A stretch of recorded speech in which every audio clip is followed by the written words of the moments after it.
देखिए, तेलंगाना स्टेट में तेलंगाना गवर्नमेंट की जानिब से एक सर्वे किया जा रहा है और उस सर्वे का नाम ये दिया गया है नॉन एग्रीकल्चरल प्रॉपर्टीज़ अपडेशन, और उसका एक पोर्टल क्रिएट किया गया है जिसका नाम है धरानी पोर्टल। तो इसका मकसद ये है कि जिसके पास भी नॉन एग्रीकल्चरल लैंड है उसका पूरा डेटा क्रिएट करने का एक बहाना बनाया जा रहा है। जो भी प्रॉपर्टीज़ ख़रीदते हैं या बेचते हैं तो उसका पूरा डाटा जो है रजिस्ट्री डिपार्टमेंट का रजिस्ट्रेशन डिपार्टमेंट में रहता है। आप जो टैक्स देते हैं उसका बलदिया में उसका डाटा रहता है। लैंड सर्वे एक रिकॉर्ड्स जो रहता है उसके अंदर पूरा डाटा रहता है। जब आप लाइट का मीटर लेते हैं तो इलेक्ट्रिसिटी डिपार्टमेंट में उसका डाटा रहता है। आप उस मकान पे अगर पानी का कनेक्शन लेते हैं, वाटर कनेक्शन, तो हैदराबाद मेट्रोपॉलिटन वाटर बोर्ड के पास आपका पूरा डाटा रहता है। तो ये तमाम यानी हर वो डाटा रहता है जो प्रॉपर्टी का होल्डर है उसका जो है जितने भी रजिस्टर्ड प्रॉपर्टीज़ है इनको पूरों को आधार कार्ड से लिंक किया गया है। आधार कार्ड में उसका डाटा रहता है। लेकिन हालिया असेंबली में अचानक से चीफ मिनिस्टर साहब ने एक ऐलान करते हुए ये कहा कि नॉन एग्रीकल्चरल प्रॉपर्टीज़ अपडेशन करने वाले हैं हम, सारा रिकॉर्ड एक जगह पर करेंगे। तो कई लोगों की नज़र से इसका नहीं गुजरा, लेकिन 1 अक्टूबर के दिन मेरा इत्तेफाक हुआ था एक बल्दिया दफ्तर को जाने का। जब मैं गया तो वहाँ पर एक फॉर्म, ये जो नॉन एग्रीकल्चर प्रॉपर्टीज़ अपडेशन का ये फॉर्म मेरे हाथ को लगा। इस फॉर्म में जो है टोटल 10 स्टेप्स है, यानी 10 कॉलम दिए गए हैं। आपके घर पे बलदिया की तरफ से लोग आएंगे। बलदिया में इतना स्टाफ नहीं है तो गवर्नमेंट टीचर्स को, रेवेन्यू डिपार्टमेंट के स्टाफ को एनरोल किया गया है। आपके हर मकान पर आकर किसके नाम पे मकान है, प्रेजेंट ऑक्यूपायर कौन है, ये तमाम तफसीलात लेने की कोशिश की जा रही है। मकान किसके नाम पे है, रजिस्ट्रेशन डिपार्टमेंट में पूरा रिकॉर्ड है। आप किससे ख़रीदे, ओपन प्लाट लिए या घर बनाए, कितनी बिल्डिंग है वो टैक्स डिपार्टमेंट में पूरा है जिसकी हिसाब से टैक्स आता है। तो आया ये अपग्रेडेशन क्यों किया जा रहा है, ये डाटा क्यों क्लियर किया जा रहा है। जब मैंने फॉर्म को गौर से देखा तो इसके अंदर जो 9 स्टेप्स है उसमें स्टेप नंबर 2 में क्या है कि serial number, T pin number, house door number, owner name, owner mobile name, status and buttons to select, यानी यहाँ तक ठीक है। फिर उसके बाद में स्टेप नंबर 3 में ओनर नेम, फादर नेम या husband name, age, gender, cast.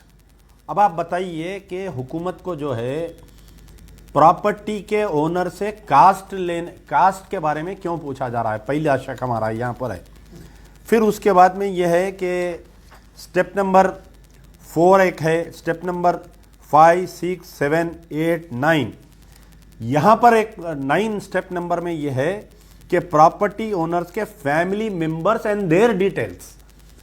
तो अब यहाँ पर यह बात हमको शक हो रही है कि आया तेलंगाना सरकार जो है कहीं चोर दरवाजे से NPR, CAA, NPR का अपग्रेडेशन तो नहीं कर रहे हैं। मोदी की सरकार को खुश करने के लिए चोर दरवाजे से ये फैमिली डिटेल्स लिया जा रहा है। उसका रिलीजन पूछा जा रहा है, उसका कास्ट पूछा जा रहा है, घर में कितने लोग हैं ये पूछा जा रहा है। आया हुकूमत को एक प्रॉपर्टी का, एक बिल्डिंग का, एक ओनर का अगर रिकॉर्ड लेना है तो आप जो है रजिस्टर्ड डिपार्टमेंट से सारे ले सकते। अगर कोई गवर्नमेंट लैंड पे कब्जे में है, जो अगर आपका लैंड अक्वायर कर लिया है, आप उसको रेगुलराइजेशन कर रहे हैं, रेगुलराइजेशन के LRS के ज़रिए आप उसका रिकॉर्ड ले सकते। बल्दिया में पूरा रिकॉर्ड है, किसकी प्रॉपर्टी थी पहले, किसके नाम पे आई। लेकिन ये नॉन एग्रीकल्चरल प्रॉपर्टीज अपडेशन के नाम पर फैमिली डिटेल्स क्यों लिए जा रहे हैं? क्या हम तेलंगाना के मुसलमान वो KCR साहब पर हम भरोसा कर सकते हैं जो शुरू दिन से बीजेपी का साथ देते आए हैं? प्रेसिडेंट इलेक्शन में आपने NDA का साथ दिया, वाइस प्रेसिडेंट इलेक्शन में आपने NDA का साथ दिया, आपके नोटबंदी में आपने NDA का साथ दिया, आर्टिकल 370 में आपने NDA का साथ दिया, ट्रिपल तलाक बिल में शरीयत में मदाखलत में आपने एनडीए का साथ दिया। 5 मुस्लिम लड़कों को इनकाउंटर कर दिए आप जुडिशल कस्टडी में। किशनबाग में 3-4 लोगों को फायरिंग में मार दिए।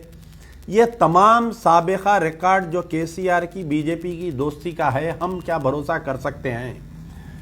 मैंने 1 अक्टूबर को ये आने के बाद में तेलंगाना के तमाम उलमा मशाइखीन को ये फॉर्म व्हाट्सअप किया कि आप लोग इसके ऊपर कोई राय दीजिए। लेकिन अफसोस की बात है, 1 या 2-3 जने छोड़कर अखबार सियासत 2 अक्टूबर के दिन बड़ी तफसील से एक रिकॉर्ड डाला है, जो अखबार सियासत का भी आर्टिकल आया, तफसील से इसके अंदर आया।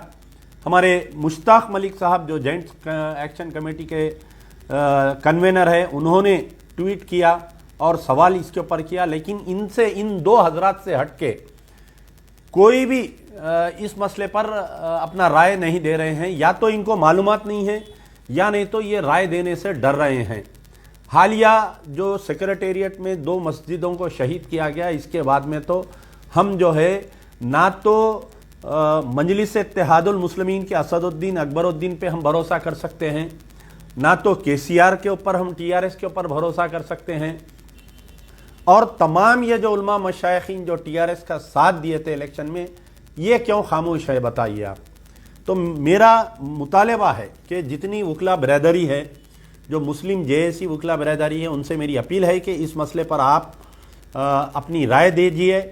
और मेरी जो टीआरएस के अगर कोई मुस्लिम कायदीन हैं तो उनसे भी मेरी गुजारिश है, ख़ास तौर पर महमूद अली साहब से, कि आप जो है साबिक़ा में रेवेन्यू मिनिस्टर रह चुके हैं। आपको ख़ुद मालूम कि आपने कई मरतबा ये दावा किया है कि हमने सारे डिटेल्स ले लिए। आपको मालूम होना चाहिए कि जिस वक्त तेलंगाना अलग होने के बाद में आंध्रा और तेलंगाना के लोगों का एक सर्वे किया गया था, वो सामाग्रह बोल के सर्वे किए थे, 1 दिन की छुट्टी, कोई घर से नहीं निकलना।